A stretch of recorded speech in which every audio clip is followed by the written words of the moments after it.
Sir বাইদেউসকল, অসম চৰকাৰৰ বিশেষ সিদ্ধান্ত য'ত হাহাকাৰ লাগিছে কৰ্মচাৰী সমাজৰ মাজত লগতে পেঞ্চনাৰসকলক। আহকচোন আমি মূল খবৰলৈ আগবাঢ়িছোঁ। এয়া চাব, বাজেট বিতৰ্কত অংশ লৈ মুখ্যমন্ত্ৰীয়ে ক'লে যুদ্ধ বিপৰ্যয়ৰ মাজতো অসমীয়া কৰ্মচাৰীক সাহসেৰে দিছে 60% মৰুগীয়া বানচ। আৰু লগতে কি জনাইছে আহকচোন আমি শুনো।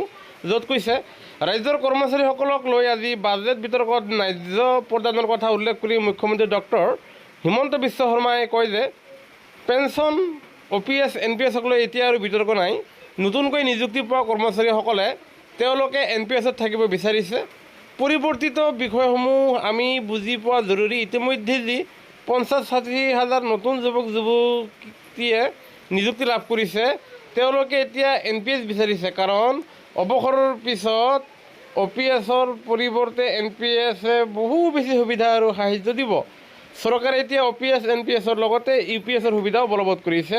অৱশ্যে প্ৰায়ধিকৃত নোহোৱা কিছুমান বিদ্যালয়ৰ শিক্ষক কৰ্মচাৰীয়ে চাকৰিৰ পৰা অৱসৰ গ্ৰহণ কৰাৰ পিছত এই সুবিধা লাভ কৰা নাই। এই বিষয়টো আলোচনা হোৱা উচিত। শিক্ষক কৰ্মচাৰীৰ দাবী অনুসৰি এই প্ৰায়ধিকৃত আইনৰ সংশোধনী অনা হৈছে। এই বাজেটখনত চাহ জনজাতি ভেঞ্চাৰ স্কুলৰ শিক্ষক কৰ্মচাৰীসকল, উদ্যোগৰ শিক্ষাৰ নিবনুৱা যুৱক যুৱতীসকলৰ কথা এই বাজেটত উল্লেখ কৰা হৈছে। এই বাজেটখনক লৈ 5 বছৰ আমাৰ বাবে যথেষ্ট প্ৰত্যাহ্বানমূলক হ'ব। বিগত 5 বছৰত আমি এখন পৃষ্ঠভূমি গঠন কৰি লওঁ। অহা 5 বছৰত যদি আমি আগুৱাই যাব বিচাৰোঁ, আমি আৰু দুগুণ কাম কৰিব লাগিব।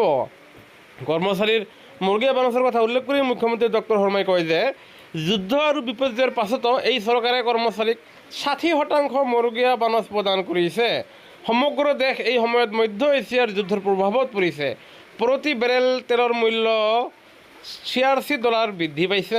এনে পৰিৱেশৰ মাজতো ৰাজ্য চৰকাৰে কৰ্মচাৰীসকলক 60% মৰুগীয়া বানচ প্ৰদান কৰিছে।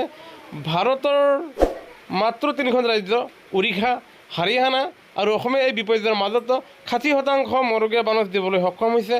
দেশৰ অধিকাংশ ৰাজ্যই এই অৱস্থাত সাহস কৰা নাই 60% মৰুগীয়া বানচ দিবলৈ। যি সময়ত পশ্চিমবংগৰ দৰে ৰাজ্যই মৰুগীয়া বানচ দিব পৰা নাই, সেই সময়ত ৰাজ্য চৰকাৰে কৰ্মচাৰীসকলক ন্যায্য প্ৰদান কৰাৰ ক্ষেত্ৰত কেতিয়াও পিছ হুকি অহা নাই। যিয়ে নহওক, মাননীয় মুখ্যমন্ত্ৰী মহোদয়ে কৈছে আমি 60% মৰুগীয়া বানচ ঠিকেই দিছোঁ, কিন্তু তেওঁ 5 মাহৰ এৰিয়াৰৰ কথাৰ পৰা তেওঁ লুকাই চলিছে। আৰু লগতে তেওঁ NPS দিবলৈ বিচৰা নাই, তেখেতে মাত্ৰ UPS দিবলৈ বিচাৰিছে। আৰু এইখিনি সময়তে কৰ্মচাৰী পৰিষদে তেখেতসকলে বাৰম্বাৰ দাবী জনাইছে যে অসমৰ কৰ্মচাৰী পৰিষদেও তেখেতসকলে OPS পুৰণা পেঞ্চন আঁচনি বিচাৰে। আৰু মুখ্যমন্ত্ৰী মহোদয়ক অতি শীঘ্ৰে পুৰণা পেঞ্চন সন্দৰ্ভত মতামত দিবলৈ নাইবা ইতিবাচক পদক্ষেপ গ্ৰহণ কৰাৰ কাৰণে কৰ্মচাৰী সমাজেও তেখেতসকলে প্ৰেছ বিবৃতি দি জনাইছে। সেয়েহে আশা কৰিছোঁ চৰকাৰে নিশ্চয় কিবা এটা কৰিব। সেয়েহে কৰ্মচাৰী পেঞ্চনৰ পৰিদৰ্শনৰ বাবে আপোনালোকে নিশ্চয় আমাৰ চেনেলটো ছাবস্ক্ৰাইব কৰিবলৈ নাপাহৰিব। ধন্যবাদ।